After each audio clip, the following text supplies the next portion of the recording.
아브라함이 어느 날 자기의 삶 속에 하나님이 전해주신 복음을 듣습니다.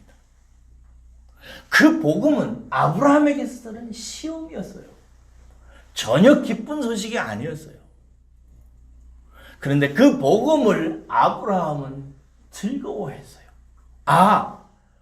이 시험 속에 하나님의 놀라운 뜻이 들어있구나. 그래서 즐거워했어요. 그리고 즐거워하면서 그 뜻의 실제가 무엇인지를 보기를 원했어요.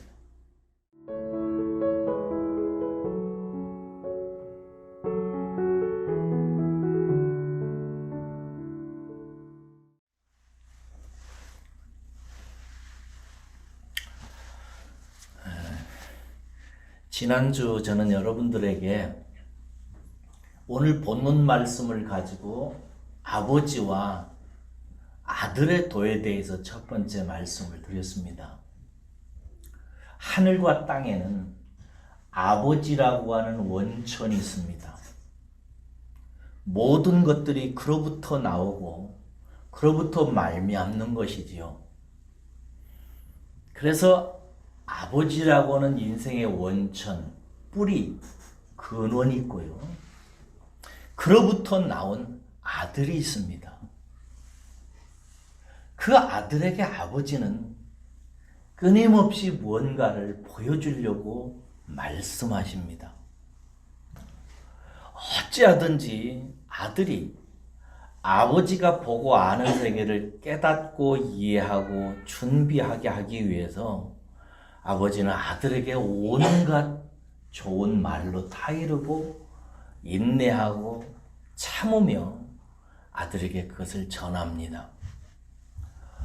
그래서 진짜 지혜로운 아들, 참된 아들은 아버지의 입으로 나오는 모든 말씀을 통해서 아버지가 진짜 말하려고 하는 그 실제를, 그 진짜 세계를 봅니다.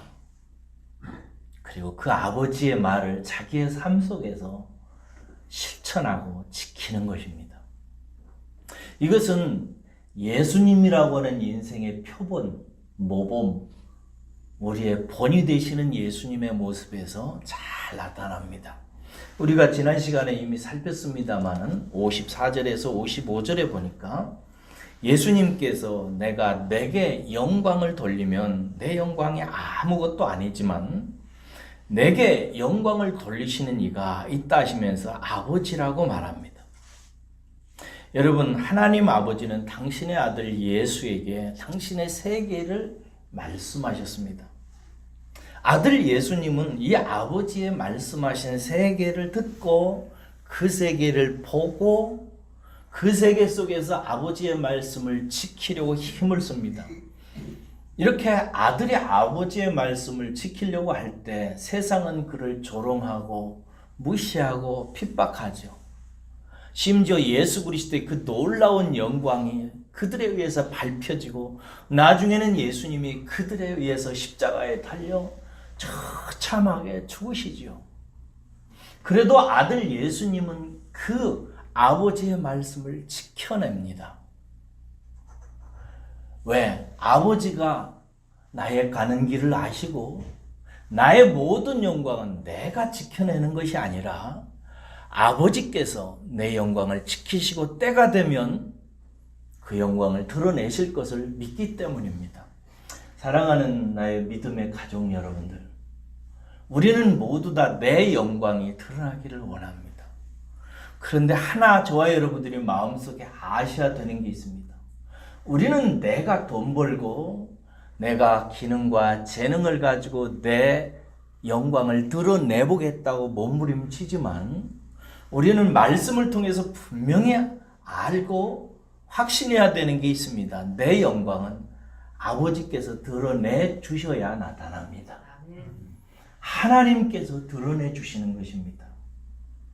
그러니까 하나님께서 드러내신다는 사실을 믿으시고 여러분들은 원천, 뿌리, 근원이신 아버지의 말씀을 생명처럼 여기고 여러분들의 삶의 실존 속에서 그 말씀을 지키는데, 이해하는데, 깨닫고 행함으로 말미암아 열매 맺게 하는데 여러분들의 생각과 삶을 집중하시기를 주님의 이름으로 축복합니다.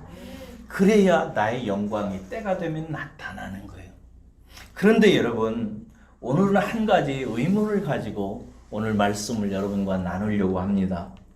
예수님께서는 자기가 영광을 드러내지 않고 내가 아버지의 말씀을 듣고 아버지의 말씀을 지키면 때가 되면 아버지께서 나의 영광을 드러낸다고는 말씀을 하셨습니다. 그런데 여러분, 여기서 제가 한 가지 의문이 떠오르더라고요. 그러면 예수님은 결국 자기의 영광을 위해서 사는 분이신가? 그래서 이 본문을 가지고 내가 내 가족들에게 할 때 여러분들은 여러분들의 영광을 위해서 아버지의 말씀도 듣고 지키기도 해라라고 설교해야 되는가? 기독교가 가지고 있는 복음이 그런 건가 생각을 해봤어요. 그렇지 여러분? 예수님이 아버지로부터 온 말씀을 열심히 듣고 행하는 것이 자기의 영광을 위해서 했나? 그럴 리는 없잖아요.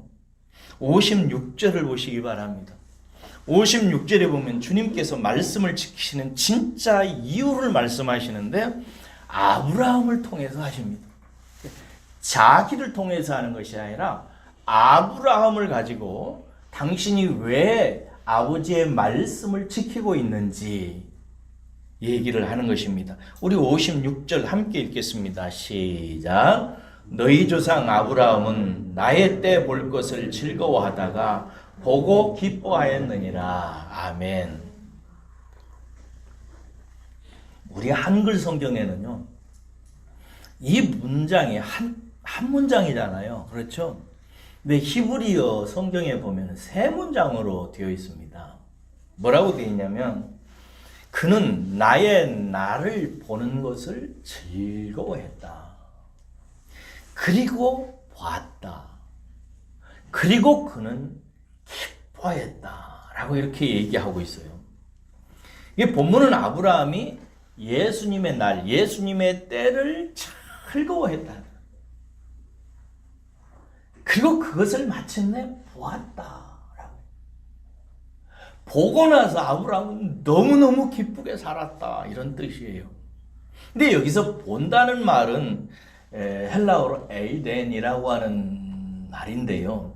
여기서 본다는 것은 시각으로, 눈으로 본다는 얘기가 아닙니다. 무슨 뜻이냐면 어떤 대상의 실제를 본다는 거예요. 그러니까 아버지가 아들에게 말한 그 말씀이 보여주고 나타내주고 깨닫게 해주려고 하는 실제를 본다는 것입니다. 아브라함은 예수님의 때를 하나님으로부터 듣고 즐거워했어요. 그리고 그 예수님의 때가 뭔지를 보려고 했어요. 그리고 어느 날 예수님의 때를 보고야 말았어요. 그리고 그것을 보고 아브라함은 너무 기쁘게 인생을 살았다는 것입니다. 퀴즈 하나 낼게요, 여러분. 아브라함은 왜 이삭을 모리아산에서 제물로 하나님께 드렸을까요? 아브라함이 사랑하는 아들 독자 이삭을 모리아산에서 제물로 하나님께 바쳤잖아요. 물론 하나님께서 그 제물로 받으시는 일을 막으시긴 했지만 아브라함은 아들 이삭을 그렇게 마음으로 바쳤잖아요. 왜 그랬죠? 하나님께서 어느 날 아브라함에게 나타나셔서 너는 내가 딱 지정해 준 그 산으로 가라. 그 산으로 가서 네 사랑하는 아들 독자 이삭을 번제로 제물로 바쳐라 라고 말씀하셨습니다. 아브라함은 사랑하는 독자 아들 이삭을 제물로 드리려고 모리아산으로 가지요. 왜 그렇게 아브라함은 했죠? 하나님의 시험 때문입니다. 하나님이 아브라함을 시험하사 이렇게. 그럼 여러분, 하나님이 아브라함을 시험하신 그 시험의 목적을 아세요? 갈라디아서 3장 8절을 한번 가보실래요? 신약성경 갈라디아서 3장 8절입니다. 갈라디아서 3장 8절입니다. 여기 보세요. 사도 바울이 하나님께서 아브라함에게 아들을 바치라고 하기 전에 하나님께서 아브라함에게 하신 일이 있어요. 읽어보겠습니다. 갈라디아서 3장 8절 시작. 또 하나님이 이방을 믿음으로 말미암아 의로 정하실 것을 성경이 미리 알고 먼저 아브라함에게 복음을 전하되 모든 이방이 너로 말미암아 복을 받으리라 하였느니라. 이 말을 좀 쉽게 번역하면 이렇습니다. 하나님께서 이방인을 믿음으로 의롭다 하신다는 것을 미리 아시고 하나님의 마음속에 아는 세계가 있었어요. 그건 뭐냐면 아들과 성령과 더불어서 이방인들을 하나님도 알지 못하고 자기 육체의 소욕을 따라 사는 사람들을 하나님은 구원하는 길을 알고 계셨다 이 말이에요. 어떻게 알고 있었냐면 이방인들이 자기의 의로 구원을 받는 것이 아니라 하나님도 모르는데 어떻게 하나님 앞에 올바르게 살아서 구원을 받겠어요. 그래서 구원 받을 수가 없단 말이에요. 그런데 하나님은 구원 받는 길을 알고 계셨어요. 아들과 성령님과 더불어서. 그게 뭐냐면 저들의 행위로 착하고 도덕적으로 선해서 구원 받는 것이 아니라 믿음으로 받는다는 사실을 하나님이 그 계획을 갖고 계셨다는 거예요. 이게 믿음으로 의롭다는 사실을 미리 아시고 모든 이방인이 내 안에서 아브라함 안에서 복을 받을 것이다 라는 복음을 미리 아브라함에게 전하셨다는 얘기예요. 이게 정리하면 이래요. 하나님께서 아브라함에게 어느 날 시험을 거셨어요. 너 이것 해봐라. 근데 그 시험의 내용이 왜 그런 시험을 거셨냐면 하나님은 저와 여러분들을 구원하시는데 저와 여러분들이 구원받을 자격이 없다 이거죠. 그럼 어떻게 구원을 받는가? 오직 믿음으로만 구원받는 길을 하나님께서 알고 계셨어요. 그것을 이제 세상에 내려고 하는데 어떻게 내기를 원하셨냐면 아브라함을 통해서 그 길을 내시기를 원하셨어요. 그래서 아브라함에게 내가 너를 통해서 장차 온 이방을 모든 백성을 구원할 길을 내가 알고 있다라고 말하면서 그 믿음으로 구원받는 복음의 도를 아브라함에게 전달하셨어요. 선포하셨다고, 알려주셨다고, 가르치셨어요. 그리고 나서 아브라함에게 너 아들 이삭을 바쳐라 라고 말씀하신 것입니다. 여러분, 하나님이 아브라함에게 말씀하셔서 보게 하신 복음은 대략 이렇습니다. 잘 들어보세요. 하나님은 아브라함을 갈대아 우르에서 부르셔서 그를 가나안 땅으로 가게 하십니다. 그때 하나님께서 말씀하신 내용 중에 이런 내용이 있어요. 내가 너를 복을 줄 것이다. 그래서 만 백성이 복을 받게 될 것이다. 그런데 그 복을 너와 너의 씨를 통해서 모든 족속이 복을 받게 될 것이다 라고 얘기해요. 뭘 통해서? 씨를 통해서. 이 씨는 누구를 말하냐면 이삭을 말합니다. 그러니까 이삭은 아브라함에게서 나와서 아브라함으로부터 시작된 하나님의 복이 모든 백성이 받도록 세상에 뿌려지는 복의 씨였어요. 그 씨를 하나님께서 아브라함에게 주겠다고 하셨어요.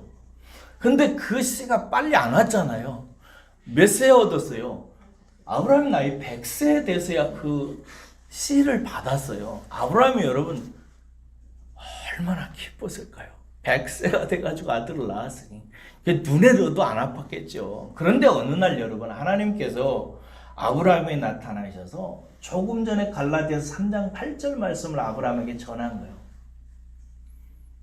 나는 모든 백성들이 믿음으로 구원받는 길을 내는 하나님이다. 그런데 네가 이 일에 수종 들고 이 일에 헌신하는 자가 되기를 원한다 라고 복음을 전하셨어요.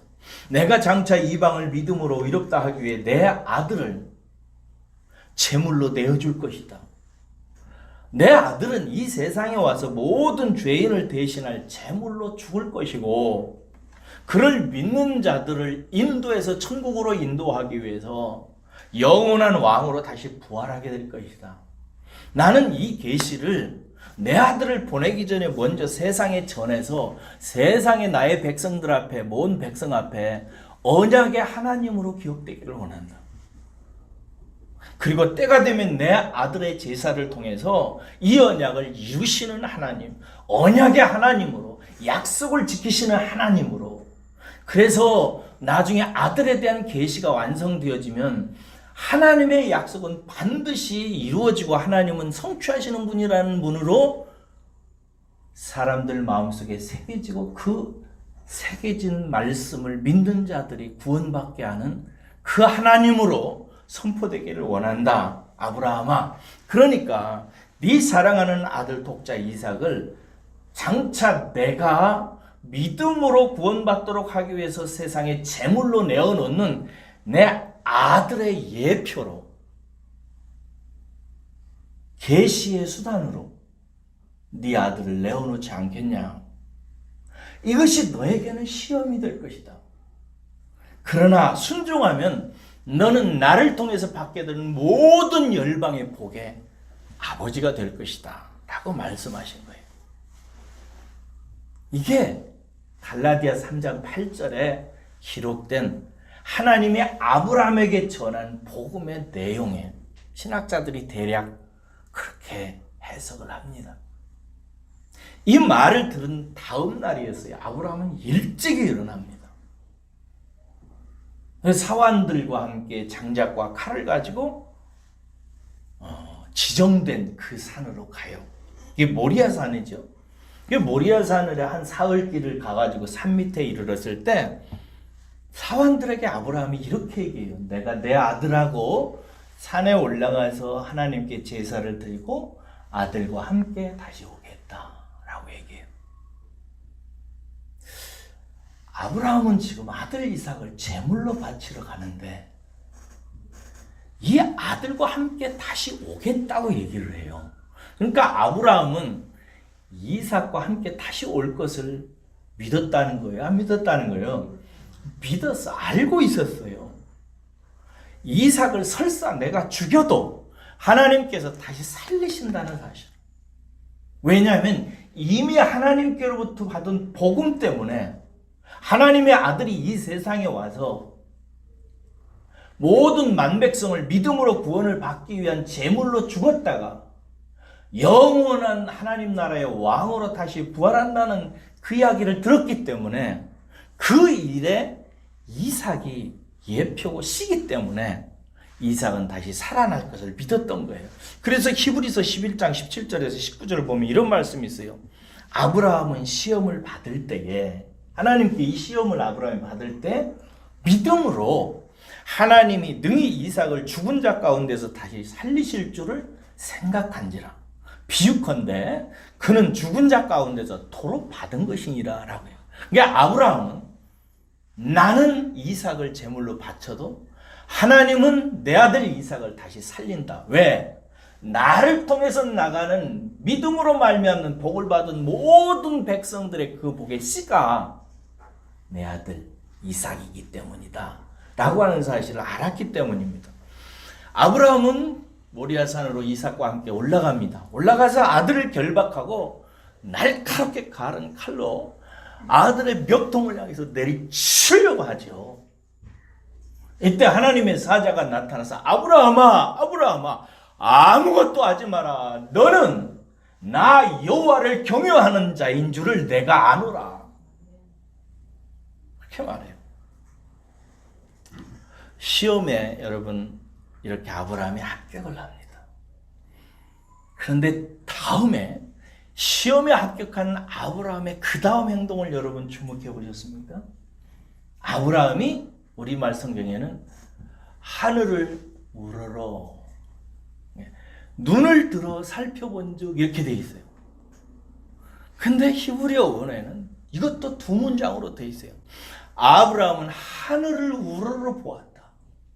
그리고 나서 살피기 시작했다. 하나님께 주신 시험을 통과하고 하늘을 우러러 보고 하나님 이제 다 했습니다. 그리고 살펴보기 시작했어요. 찾았다고 되어 있어요. 뭘 찾았을까요? 하나님께서 말씀으로 아들이신 자기에게 말씀하신 실제를 찾은 거예요. 그 실제가 뭐죠? 숫양 한 마리였어요. 그것을 보고 아브라함이 기뻐했어요. 그리고 그것을 가져다가 아들 이삭을 대신해서 그 숫양으로 제사를 드렸어요. 그리고 일평생 아브라함은 즐거워하기 시작했어요. 왜냐하면 그 숫양 한 마리가 처음에는 아들 이삭을 대신한 제물인 줄 알았는데 그 숫양의 실제가 하나님의 아들 예수 그리스도라고 하는 사실을 알았기 때문에 그래요. 그래서 일평생 아브라함은 하나님의 말씀을 통해서 실제를 즐거워하고 보기를 원했고 어느 날 그 실제를 보고 너무나 기뻐서 즐거워하며 살았다는 것입니다. 여러분, 아브라함이 드디어 그 모리아산 거기서 하나님의 말씀하신 것의 실제를 보았던 것입니다. 그래서 너무나 즐거웠고 그 일이 앞으로 성취될 것을 바라보면서 즐겁게 살았다는 거예요. 창세기 22장 14절에 보면 이렇게 돼 있어요. 또 아브라함이 그 땅 이름을 여호와 이레라 하였으므로 오늘까지 사람들이 이르기를 여호와의 산에서 준비되리라 하더라 이렇게 돼 있어요. 여러분, 아브라함은 그 땅 이름을 그 산에 땅 이름을 지었어요. 원래는 모리아산인데 아브라함이 이름을 지었어요. 뭐라고 하냐면 여호와 이레다. 뜻이 뭐죠? 여호와께서 예비하신다는 뜻이에요. 그러면서 세상 사람들에게 복음을 전했어요, 아브라함. 그래서 그 주위 사람들은 아브라함이 하도 이 복음을 전하니까 귀에 딱지가 앉았어요. 그래서 이 성경, 이 창세기 22장에 기록된 이 순간까지, 모세의 시대까지 사람들이 말하는 소리가 유전으로 전해져 왔어요. 무슨 소리냐? 여호와의 산에서 하나님께서 준비하신대. 여호와의 산에서 하나님이 준비하신대. 뭘 준비하신다는 거예요? 모든 만국이 복을 받는 복의 씨인 이삭의 그 씨가 하나님께서 준비하신 그 산에 와서 모든 사람들이 믿음으로 말미암아 구원받도록 하기 위해서 하나님이 제물을 이 산에서 준비하신다는 거예요. 이제 역사가 흐른 후에 언약을 이제 성취하시는 하나님께서 수량 이삭 예수를 제물로 이 세상에 보내세요.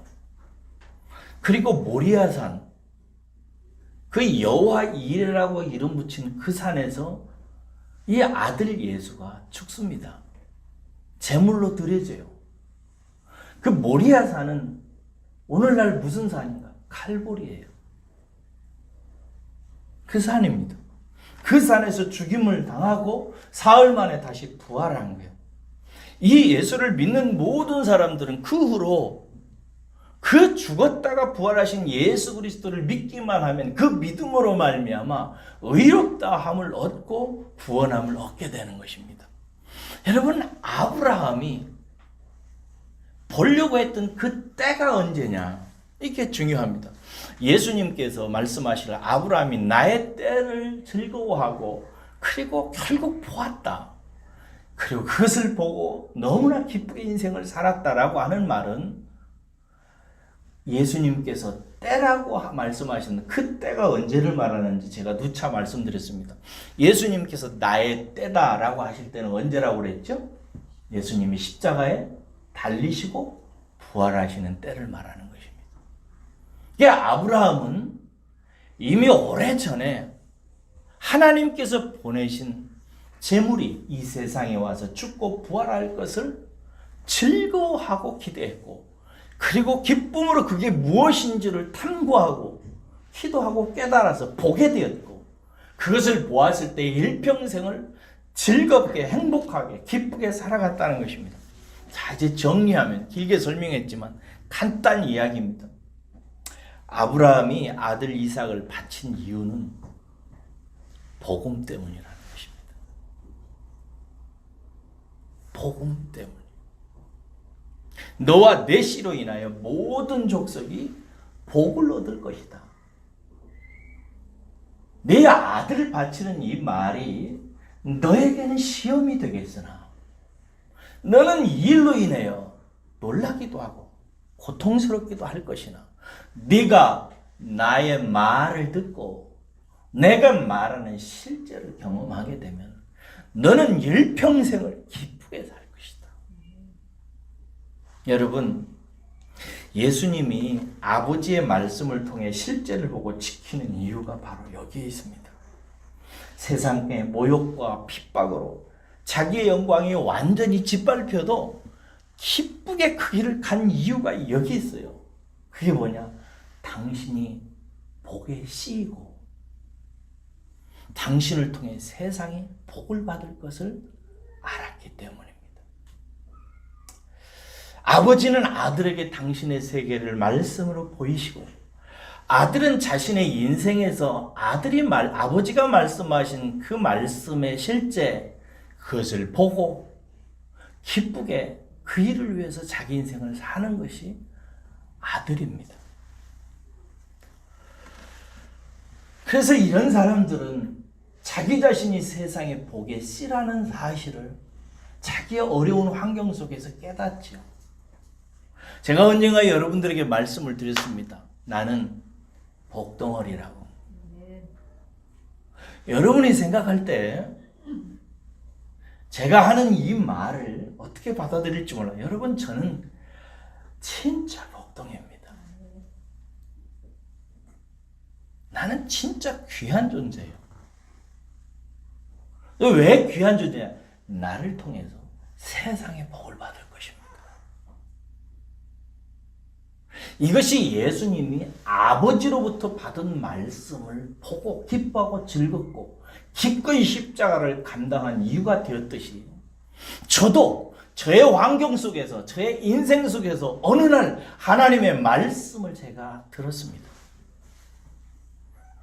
그 말씀만으로 저는 너무 즐거웠어요.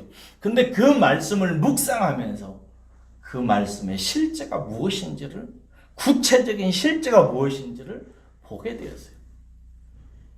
그 길을 가는 것이 어렵고 때로 내 영광이 완전히 세상에 짓밟히고 무명하게 산다 할지라도 저는 기쁘게 남은 인생을 살 것입니다. 저는 여러분들도 예수님이 우리 형님이시잖아요. 우리의 본이시잖아요.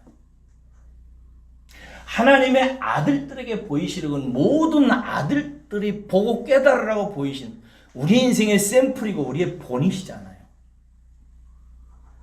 예수님께서 하나님의 말씀을 듣고 말씀의 실제를 깨닫고 기쁘게 살아가듯이, 우리들도 우리의 삶의 현장 속에서, 실제 속에서 아무리 어렵고 힘들고 고통스러운 상황 속에 있을지라도 나에게 하시는 말씀을 알아듣고 보고 그 말씀의 실제를 묵상해서 깨닫고 즐거워하며 그 길을 가시기를 원한다는 사실을 오늘 이 아침에 여러분들이 마음으로 받고 깨달으시기를 주의 이름으로 축원합니다. 성경을 가만히 보고 제가 읽으라는 책들을 읽으면서 여러분 보세요. 거기 나오는 인물들이 다 어떻게 살아가는지를. 뭐 책이나 성경 얘기 안 해도 주위를 가만히 보면 얼마든지 찾을 수가 있어요. 제가 알고 있는 우리 노예의 한 목사님은 한쪽 팔이 없으세요. 어느 날 이러셨어요. 그래가지고 의수를 끼고 이렇게 호주머니에다 항상 손을 넣어진 채로 이렇게 다니세요. 근데 이분이 지금 남양주에서 상당한 규모의 큰 복 지원을 하고 있어요. 장애자들, 어르신들들, 불황아들 이런 사람들을 목양하고 있는 분이에요. 굉장히 훌륭한 분이세요. 근데 이분이 죄송하지만 똑똑하거나 말을 잘하거나 이런 분이 아니에요. 말도 아주 어눌하고 죄송한데 생긴 것도 저보다는 조금 거시기한 것 같고 그리고 지식도 없어 보여요. 딱 봐도 그렇게 보여요. 어떻게 하겠어 보이는데. 그런데 여러분 이분의 인생이 너무 제가 볼 때 훌륭합니다. 왜 그런지 아세요? 사고로 자기 한 팔을 잃고 머리도 나쁘고 가진 재산도 없고 실력도 없이 인생을 살아가야 되는 상황 속에서 얼마나 절망했겠어요. 근데 이분이 자기의 그 상황 속에서 아버지의 말씀을 듣습니다. 아버지의 음성을 들어요. 그리고 깨닫습니다. 자기의 이 불우한 환경이 의미하는 바 그 실제를 이 사람이 어느 날 보게 돼요. 그리고 그 길을 가기로 결정하고 그 일을 위해서 힘쓰고 노력하다 보니 지금까지 온 거예요. 제가 어젯밤에 박영선 목사님의 설교를 듣고 감탄을 했습니다. 속으로 생각하기를 박영선 목사님이 이제 도사가 되셨구나 이런 생각이 들어요.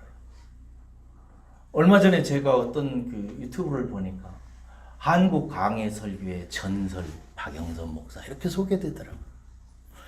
한국의 강해설교의 전설이 됐다고 그런 표현을 쓰더라고요. 근데 여러분 박영선 목사님이 젊은 시절 얘기를 아세요? 박영선 목사님은 젊었을 때 교회 가면 여러분 예수 믿으면 기뻐요, 행복해요, 복 받아요, 할렐루야 이런 말을 들으면 못 견디는 분이셨어요. 그의 친구들이 박영선 목사님의 친구들이 박영선 젊은 전도사의 기도를 어떻게 기억하냐면 박영선 전도사의 기도는 하나님 앞에 따지고 울부짖는 기도로 가득 찼었다. 기도하면 박영선 목사님은 하나님께 맨날 따지는 거예요. 묻는 거예요. 도무지 하나님의 말씀과 인간의 실존에 대해서 의문으로 가득 차서 도저히 해결이 안 돼서 다른 사람들은 예수 믿으면 행복해요, 좋아요, 복 받아요 이런 얘기하고 아멘 하는데 자기는 아무리 인생을 살아도 그런 세계를 못 보겠는 거예요. 젊은 시절 혼돈과 고민과 고통과 눈물 속에서 하나님을 붙들고 질문하면서 그는 조금씩 하나님의 말씀과 모순되어 보이는 성도의 삶의 이치에 대해서 박영선 목사님이 깨닫고 보기 시작해요. 그리고 나서 이제는 한국 강해설교의 전설이 되어가고 있습니다. 거의 도사예요. 제가 보면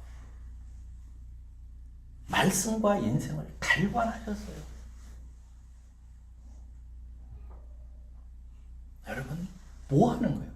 자기의 삶의 현실 속에서 도무지 질문하지 않고서는 견딜 수 없는 현실 속에서 자기의 삶 속에서 눈물 나고 괴롭고 힘들어서 견딜 수 없는 현실 속에서 하나님을 붙들고 박영선 젊은이는 왜 이따위냐고, 왜 이 모양이냐고, 나는 왜 이렇게 살아야 되고 하나님의 말씀은 이렇게 왜 무슨 투성이냐고 묻고 질문하고 몸부림치면서 그는 아버지로부터 오는 하나님의 말씀을 듣고 그 말씀이 의미하는 바 실제가 무엇인지를 탐구하고 생각하고 고민하면서 그것을 어느 날 봐요. 보고 본 세계를 즐거워하고 기뻐하고 그 속에 살면서 여러분들도 그렇게 살으라고 권면하고 있습니다. 얼마 전에 보니까 지선아 사랑의 라는 책을 썼던 이지선 씨가 개정판을 냈더라고요. 여러분 이지선 씨 알죠? 2000년도에 제가 개척을 했던 그 해에 오빠하고 차를 타고 가다가 추돌 사고로 인해서 차가 불이 나가지고 전신 화상을 입었잖아요. 근데 사람들이 이제 막 그 방송을 보면서 놀란 게 뭐였어요? 사고 전에 너무나 예쁘고 잘생긴 아가씨가 사고를 당하고 나서 온 얼굴과 몸이 그냥 3도 화상 이상의 화상을 입고 치료하니까 사람들이 너무 가슴을 아파했잖아요. 그런데 이지선 씨가 나중에 그 치료받는 과정 속에서 이런 대목을 썼던 것을 제가 읽었던 적이 있습니다. 하나님께 묻고 묻습니다. 하나님 왜 나는 하나님 믿는데 하나님 위해서 살고 싶었는데 얼마 전에 내 인생에 하나님의 은혜로 잘 살 수 있는데 내 생활에 왜 이렇게 고통이 있습니까? 왜 이런 일을 주셨습니까? 라고 물어요. 이때 하나님께서 그 딸에게 묻고 울부짖고 울부짖는 그 딸에게 말씀하십니다. 사랑하는 딸아, 내 고통에는 나의 뜻이 있단다. 이 말씀을 듣고 지선이가 즐거워하기 시작합니다. 어떤 못된 사람에 의해서 내가 사고를 당해서 내 몸이 화상을 입었지만은 이런 세상의 악한 일과 뜻하지 않는 결과를 통해서 하나님께서 나를 향한 하나님의 뜻이 있다고 있구나. 이 말을 듣고 즐거워해서 이 뜻의 실제가 무엇인지를 묻고 캐고 보기를 기도하기 시작합니다. 그러다 그가 어느 날 미국 컬럼비아 대학으로 갑니다. 사회복지학을 전공해요. 특별히 재활 상담학을 공부합니다. 자기같이 고통을 당하는 사람들을 상담을 통해서 재활시키는 공부를 해요. 그리고 와서 한국에 와서 정부에서 복지정책 전문가로 활동을 하고 있습니다. 재작년 11월하고요, 작년 3월에 이지선 씨가 서울 마라톤 대회와 또 작년에 뉴욕 마라톤에 참석했습니다. 가족들도 친구들도 미쳤냐고. 너 화상으로 인해서 온몸이 당겨지고 이런 상황인데 네가 어떻게 그 장거리를 뛸 수 있냐고 하지 말라고 말립니다. 근데 이지선 씨가 특별히 이제 런던에서 뛸 때 너무 힘들어서 죽을 것 같더래요. 근데 7시간 20분 만에 골인을 합니다. 들어와요. 7시간이죠. 죽을 것 같이 힘들었지만 이지선 씨가 하나 발견한 게 있었대요. 하나님이 나와 함께 뛰고 있다. 하나님이 나와 함께 뛰고 있다는 사실을 자기의 삶 속에서, 자기의 고통 속에서, 죽을 것 같은 고통 속에서 발견합니다. 그러면서 그 책에서 이렇게 얘기합니다. 여러분들이 힘들고 걷고 있는 여러분과 함께 하나님이 걷고 계십니다. 도저히 일어날 수 없고 뛸 수 없는 여러분들의 인생의 발걸음 속에 하나님도 함께 지금 뛰고 있습니다. 그 하나님을 보시기를 바랍니다. 믿으시기를 바랍니다. 이 복음을 전하는 거예요. 여러분, 아브라함이 어느 날 자기의 삶 속에 하나님이 전해주신 복음을 듣습니다. 그 복음은 아브라함에게서는 시험이었어요. 전혀 기쁜 소식이 아니었어요. 그런데 그 복음을 아브라함은 즐거워했어요. 이 시험 속에 하나님의 놀라운 뜻이 들어있구나. 그래서 즐거워했어요. 그리고 즐거워하면서 그 뜻의 실제가 무엇인지를 보기를 원했어요.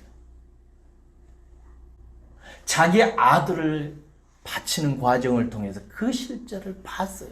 처음에는 숫양이었어요. 처음에는 깨달을 때 그 숫양이 내 아들 이삭을 대신하는 것이었구나. 근데 나중에는 깨닫게 된 것이 있었어요. 숫양은 내 아들을 대신한 것이고 내 아들은 하나님의 아들을 대신한 것이었구나. 그래서 일평생을 기뻐하면서 하나님의 아들이 와서 자기 아들 이삭을 통해서 예표되어진 그 복음의 경륜이 이루어지기를 즐거워하고 기쁘게 바라보면서 살다갔대요. 이 세상에 사는 모든 하나님의 아들들도 이 인생에 눈을 뜨셔야 돼요.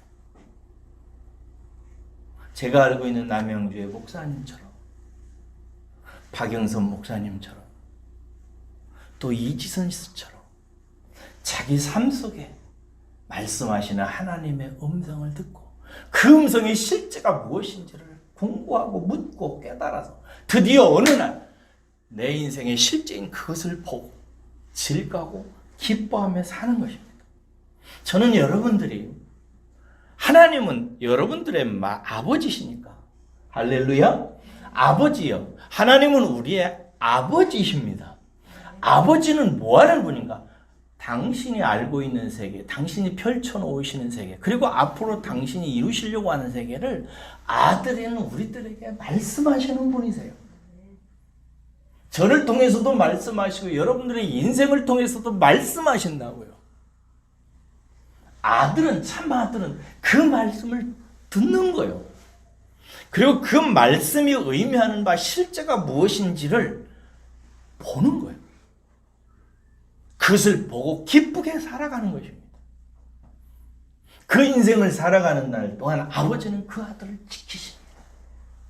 제가 언젠가 여러분들에게 얘기했죠. 제가 지금 살아가는 것은 제가 뭔가를 보았기 때문에 그래요. 그래서 제가 여러분들에게 얘기합니다. 제가 70까지는 안 죽습니다. 아버지께서 저를 지키십니다. 제가 감당해야 되고 해야 되는 일이 있기 때문에 그렇습니다. 그리고 제가 이 일을 하면 세상은 복을 받습니다. 그래서 제가 복덩이입니다. 저를 통해서 반드시 세상은 복을 받게 될 것입니다. 저는 믿어요. 그리고 그때까지 하나님은 저를 지키십니다. 저는 이 믿음을 여러분들도 아시고 들으시고 확인하고 그 믿음 안에 거하시기를 주의 이름으로 축원합니다. 반드시 지키세요. 오늘 본문 말씀 뒤는 간단히 얘기하고 마치려고 해요. 아브라함 얘기를 하니까 사람들이 네가 아브라함보다 먼저냐 이렇게 물어요. 너 나이 50도 안 됐는데 네가 먼저라고? 그러자 예수님께서 말씀하십니다. 진실로 진실로 너에게 이르노니 아브라함이 나기 전부터 내가 있었느니라. 그러자 사람들이 돌을 들어가지고 예수님을 쳐 죽이려고 그래요. 이때 성경은 뭐라고 되어 있어요? 예수님은 숨어 성전에서 나가셨다 이렇게 되어 있어요. 그런데 헬라어 성경에 보면 그렇게 기록되어져 있지 않아요. 예수께서 숨어라고 하는 이 표현이 헬라어 성경에는 예수님께서 숨겨지셨다 이렇게 되어 있어요. 수동태예요. 이게 예수님을 숨기신 분이 계시다. 누구라는 거예요? 아버지. 하나님이 예수님을 숨겨주셔서 성전에서 빠져나가신 거예요. 왜 숨겨줬어요? 그 아들의 보았던 세계, 그 아들이 걸어가야 하는 시간이 아직 남아있기 때문에 그런 거예요. 여러분, 우리의 시간까지 하나님께서 우리를 지키십니다. 지키세요. 정리합니다. 여호와 하나님, 천지 우주 만물을 지으신 하나님은 저와 여러분들의 아버지입니다. 모든 선하고 좋은 것이 그 선하신 아버지로부터 와요. 어떻게 오느냐? 말씀으로 옵니다. 아버지는 말씀으로 당신이 하시려고 하는 세계, 당신이 우리에게 보여주려고 하는 세계, 그 복의 세계를 보게 하세요. 참 아들은 아버지의 말씀을 듣습니다. 열심히 들어요. 듣고 또 듣고 또 듣습니다. 들으면서 어느 날 자기 자신을 통해서 이루시려고 하는 하나님의 그 말씀의 실제를 봐요. 그리고 기뻐합니다. 일평생 그 길을 가요. 남이 뭐라고 하든지 핍박을 받든지 십자가에 못 박든지 갑니다. 내 영광이 아무리 세상에 짓밟혀도 하나님이 내가 가시는 길을 이 길을 안다. 그리고 내 영광은 마침내 하나님께서 말씀하시는 그 뜻이 이루어지는 날 내 영광은 하나님께서 드러내셔서 나를 영화롭게 할 것이다 라고 믿고 그 길을 가요. 여러분 예수님처럼 우리들도 그 길로 가야 되지 않겠어요? 오늘 주일인데 이 말씀 듣고 여러분의 삶 속에 믿음이 되고 열매가 되시기를 주의 이름으로 축복합니다. 우리 찬양 하나 할까요?